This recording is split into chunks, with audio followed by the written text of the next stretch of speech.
No ano de 2026, mais de 50% dos clientes que cancelaram com a minha empresa, a Datacamp, foram por motivos de fechamento da empresa. As empresas simplesmente deram baixa no CNPJ, pararam de existir. E nesse vídeo, vou trazer uma reflexão minha sobre o porquê que eu acho que isso está acontecendo, uma análise trazendo um pouco do cenário econômico e trazendo também um pouco da nossa estratégia para lidar com isso a partir de agora e que você, dono de software house, também pode aplicar no seu negócio para não sofrer com isso. Então vamos embora, vamos lá para o vídeo e te convido a assistir que vai ficar muito legal. Acho que o conteúdo é muito interessante e claro, se fizer sentido, te convido a se inscrever no canal ao final desse vídeo. Bom, então vamos lá. Quando eu fui analisar um pouco esses cancelamentos, entender o que estava acontecendo, entender o cenário dessas empresas, eu vi obviamente que existem vários motivos que levam ao fechamento. A gente, claro, não pode dar a exclusividade de apenas um motivo. Então, são vários fatores que juntos levam esse número ruim. E eu acredito que esse número é ruim não só para a minha empresa, mas também para todo o cenário econômico, porque eu acredito e eu vejo que isso acontece em muitos locais também. Não é uma exclusividade aqui da minha região, da minha cidade. Não era só má gestão dessas empresas, porque analisando um pouco do perfil, todas vendiam, todas estavam tentando girar, tentando sobreviver, os empresários fazendo o possível e o impossível para equilibrar os pratos, mas a gente sabe que existe uma complexidade muito grande no nosso país, uma burocracia enorme, uma alta carga tributária que sufoca os empresários e acaba eh, permitindo que esse número ruim aconteça. E eu acho que isso é um problema estrutural muito grande no nosso país. E é sobre isso que eu quero falar agora. Bom, o primeiro motivo que eu acho que corrobora com isso, corrobora com essa situação, é a alta taxa de juros. No dia que eu estou gravando esse vídeo, a taxa Selic está em 14,75, com previsão de cair para 14,5, mas mesmo assim, essa taxa é muito alta. E o que acontece quando você tem uma taxa de juros muito alta? Acaba que tudo que o empresário vai investir, tudo que ele vai comprar, seja um caminhão, seja um maquinário, que ele vai precisar financiar, isso acaba ficando mais caro para o bolso dele. E aí ele acaba pagando mais juros que deveria. Isso aperta o fluxo de caixa, sufoca o fluxo de caixa, que é o ponto que ele teria ali um fôlego para respirar, para enfim, para gerar o negócio dele, ele acaba pagando em juros. E a gente sabe, né?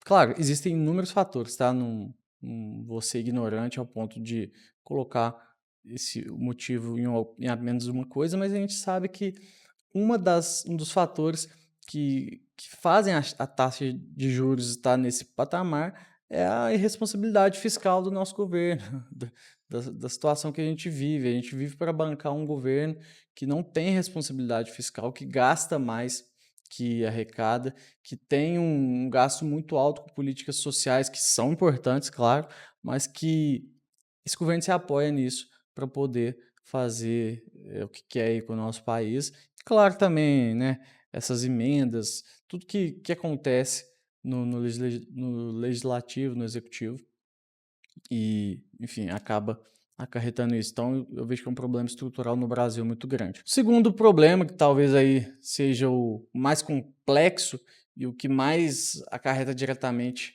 os problemas das empresas, é a nossa complexidade tributária e a nossa alta carga tributária também. O nosso país hoje tem uma das cargas tributárias maiores do mundo. A gente trabalha em mais de 150 dias para pagar todos os tributos. Dependendo de empresa, pode chegar aí a gente pagar aí 40, 50% do nosso faturamento só em imposto. E eu não estou falando só de imposto sobre faturamento, não, tá? Todos os tributos que envolvem uma empresa. Então, isso atrapalha demais, cara. Isso atrapalha, isso dificulta. E eu tava brincando ontem com um amigo meu, né? Que semana passada foi feriado de Tiradentes e Tiradentes brigou, fez o que fez por uma taxa, uma carga tributária muito menor. Acho que na época era 20% que ele estava brigando. E hoje a gente tem uma carga tributária enorme e simplesmente não acontece nada. E o problema é que esses impostos não são revertidos, o que a gente paga é para sustentar uma corda política, e de novo, para sustentar os privilégios, sustentar governo, primeira-dama e os ministros aí, essa palhaçada toda que existe.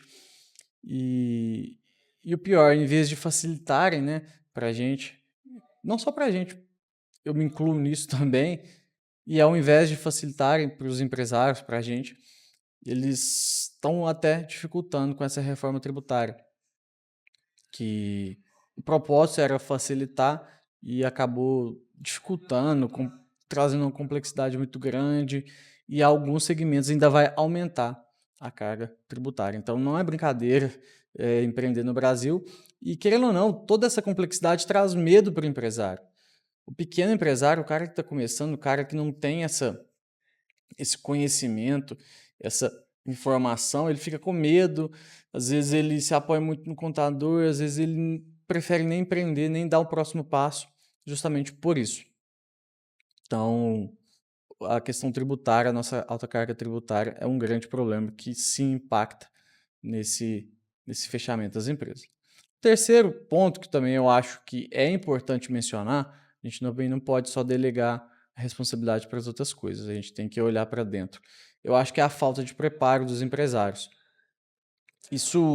A falta de preparo é um problema que eu acho que é muito mais cultural, porque muitas pessoas às vezes começam a empreender sem ter uma noção de nada, sem ter uma noção financeira, não sabe fazer conta. E a gente vê, né, até trazendo, tipo, lá nas escolas, os jovens saem das escolas sem saber resolver problemas, sem saber coisas sobre economia, coisas sobre finanças, coisas sobre gestão, administração.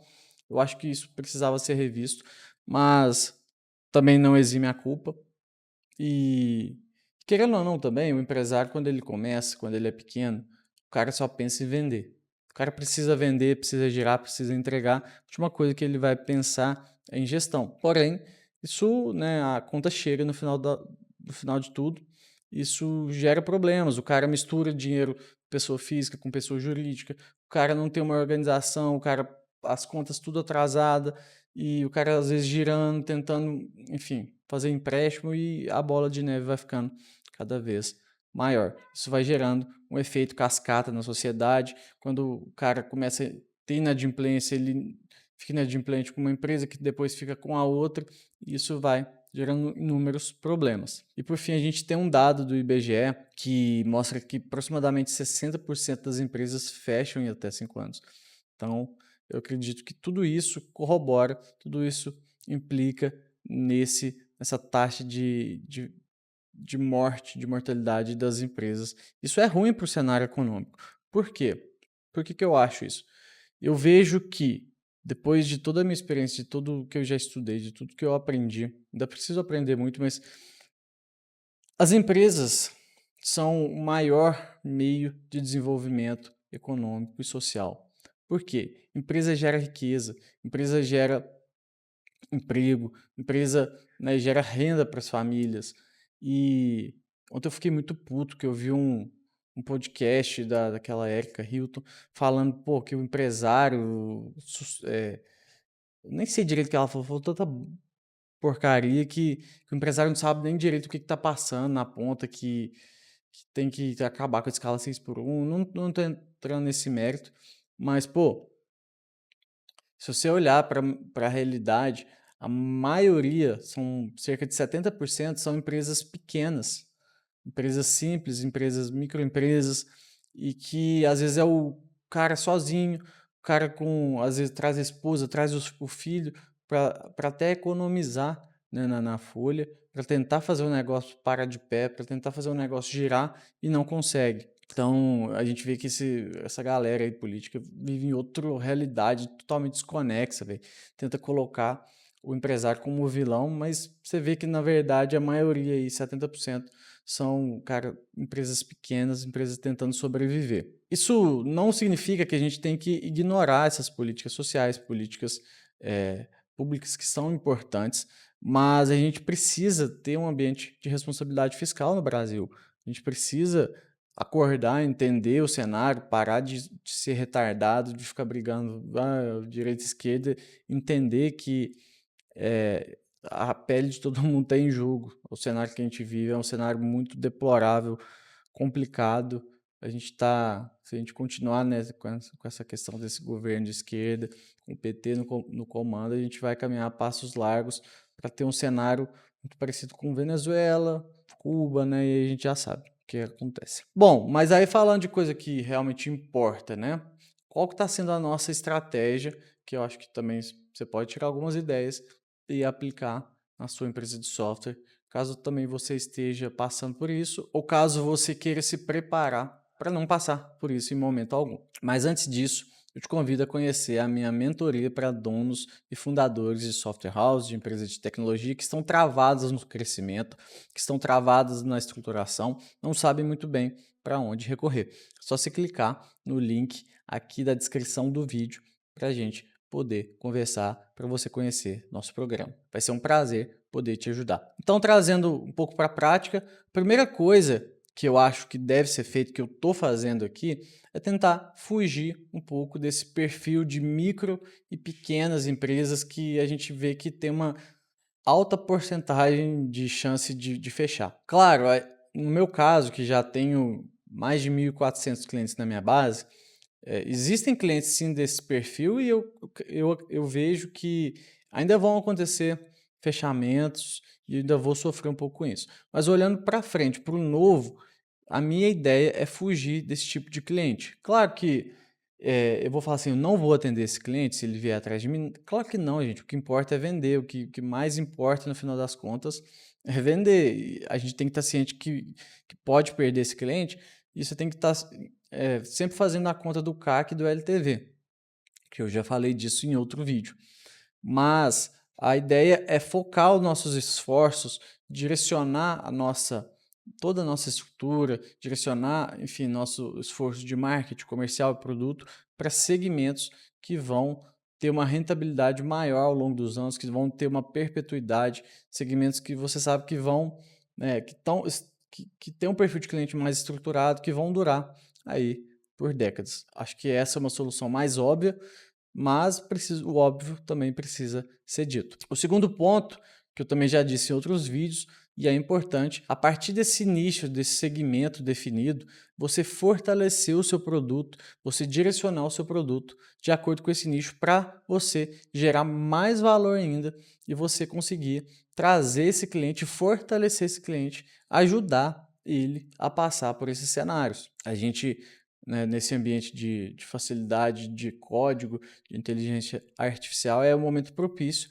para você que já tem alguma coisa estruturada, você já tem um produto rodando, você acelerar o desenvolvimento desse produto. Eu acho que um ponto não é novidade para ninguém, mas faz muito mais sentido agora, é trazer também um braço de educação, como tanto uma forma de aquisição de novos clientes, mas também uma forma de educação dos clientes, de desenvolvimento da base de clientes, de fazer as pessoas entenderem basicamente aquilo, né, aquele propósito que você está envolvido, o que o seu produto faz, você ensinar esse cliente a vender mais, a gerir melhor, o que quer que seja que você está disposto a fazer. No meu caso, que tem um sistema de gestão, o meu propósito é fazer com que esse empresário torne-se um gestor melhor, ele consiga entender melhor a operação dele, para que de fato ele perpetue por mais tempo e, obviamente, colocando mais dinheiro no bolso dele. Você pode olhar para a sua operação internamente e entender o que eu posso fazer para o meu cliente, como que eu posso ajudar ele. E por último,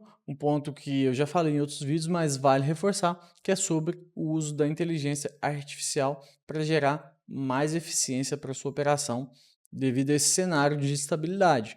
Quanto mais instabilidade, mais eficiente você precisa ser para conseguir navegar entre a crise. E claro, isso são cenários que oscilam, né? A gente já viu cenários bons, cenários ruins. Importante é a gente se manter resiliente, se conseguir se adaptar rápido às mudanças, conseguir navegar entre a crise e se perpetuar aí por muitos anos. E por falar em inteligência artificial, para você que chegou até aqui nesse vídeo, vou deixar uma recomendação de um outro vídeo aqui, onde eu mostro como nós aqui da DataCamp estamos usando o Cloud Code para aumentar o nosso lucro, o nosso resultado em até 30% nesse ano de 2026. Te vejo no próximo vídeo.